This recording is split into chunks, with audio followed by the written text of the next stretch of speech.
When it comes to understanding a business, financial statements are important. One is the balance sheet. What is a balance sheet? How can we read a balance sheet to learn more about a company's financial situation? What do the various economic terms on the balance sheet mean? And how do we understand the whole picture? Let's discuss.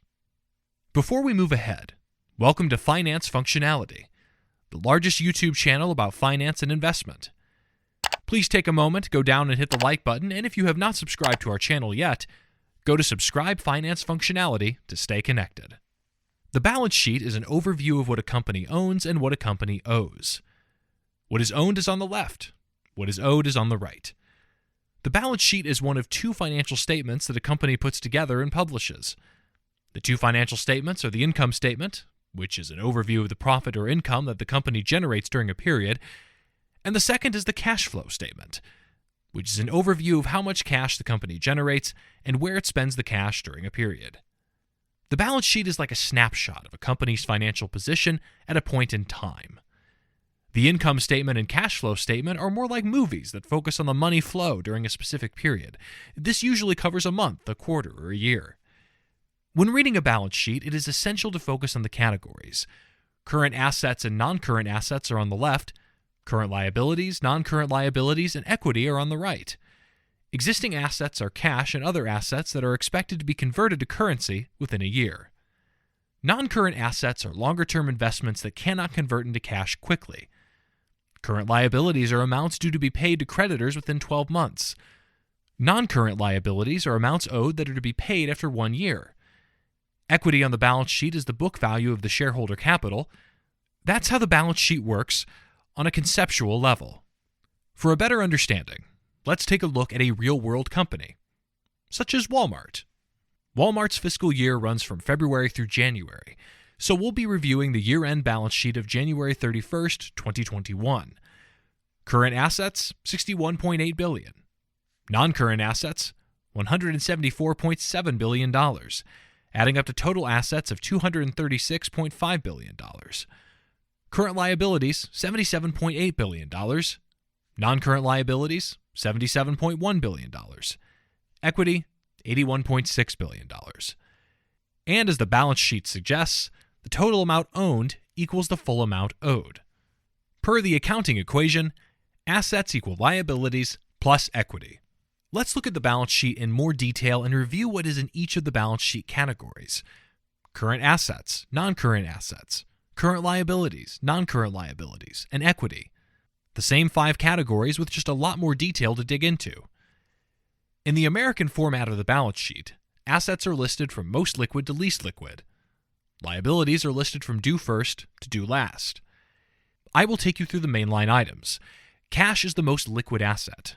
$9 billion in cash and cash equivalents might sound like a lot of money in absolute terms. Still, relative to the size of Walmart's operations with $520 billion in annual net sales, this balance is relatively small. Receivables is the next most liquid asset, as it is very close to cash. You might ask yourself, why does Walmart have receivables? Don't we, the consumers, all pay by cash or card when we shop? True. Receivables at Walmart are primarily from insurance companies due to pharmacy sales, banks for customer credit, debit cards, and electronic bank transfers that take more than 7 days to process, the government for income taxes, suppliers for marketing or incentive programs, and real estate transactions. As you would expect, inventories, which are the goods that Walmart holds to sell, are a considerable amount, $44 billion. Property and equipment and non-current assets is the single most oversized line item among the assets on Walmart's balance sheet, $105 billion.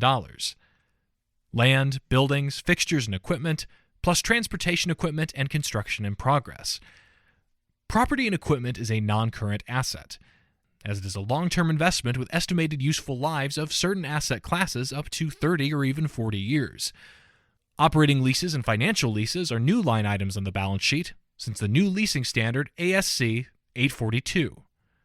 Whereas leases used to be off-balance sheet, the new accounting standard requires lessees to recognize right-of-use assets and lease liabilities on their balance sheets.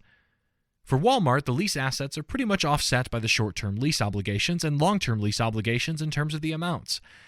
The net impact on the balance sheet is zero. But what is owed and owned is now explicitly spelled out.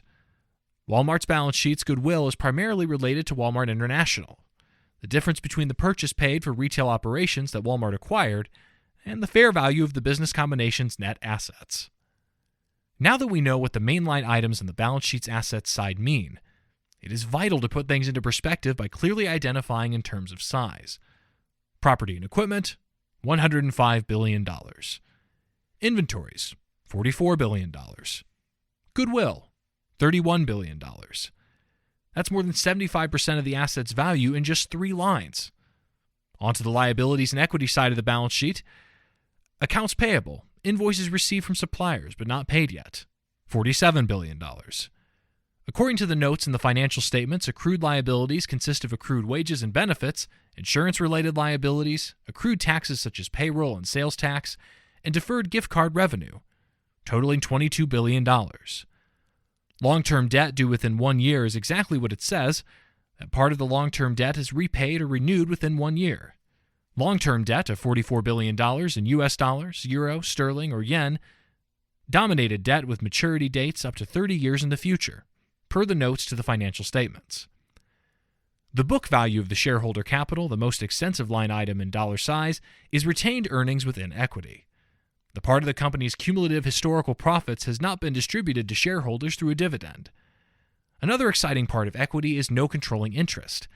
Most of these $4.3 billion are related to Walmart's acquisition in August of 2018 of a majority stake in Flipkart, an Indian-based e-commerce marketplace.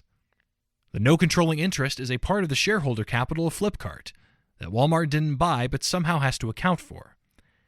In the acquisition, Walmart assumed the assets as well as the liabilities of Flipkart. Through the line, non-controlling interest represents that it doesn't own all of the subsidiary's equity.